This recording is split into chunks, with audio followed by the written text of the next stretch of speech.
মার্কেটিংকে আসলে বোঝা খুব সহজ যদি সাইকোলজিটা বোঝা যায়। মানুষ কিভাবে আসলে চিন্তা করে এই প্রসেসটা বুঝতে হবে। যেমন আমি যদি একটা প্রোডাক্ট বিক্রি করতে চাই, প্রোডাক্ট বিক্রি করার ক্ষেত্রে সে একটা প্রোডাক্ট, এই প্রোডাক্টের কি কি ফিচার্স আছে এটা কখনোই কাস্টমার শুনতে চায়।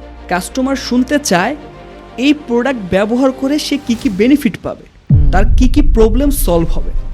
এখন আমরা যদি একটা মোবাইল বিক্রি করতে চাই, মোবাইল এক্সাম্পলটা আসলে আমার টিম মেম্বার আজকে মোবাইল কিনবে ওইখান থেকে। সো মোবাইলের জিনিসটা যদি আমি চিন্তা করি, আমি যদি বলি এই মোবাইলে 5000 mAh ব্যাটারি আছে, অন দ্য আদার হ্যান্ড আমি যদি বলি আপনি মোবাইলটা একবার চার্জ দিয়ে সারাদিন ইউজ করতে পারবেন, গান শুনতে পারবেন, আপনার বারবার মোবাইলটা চার্জ দিতে হবে না, এটা কিন্তু বেশি ইফেক্টিভ। সেম জিনিস শুধুমাত্র একটু কথা ঘুরায় দেওয়া, যেটা আইফোন করে বা অ্যাপল করে। তবে ইয়েস, সাইকোলজি বোঝা আর মার্কেটিংটা ধরতে পারা আসলে অনেকটা একই কথা।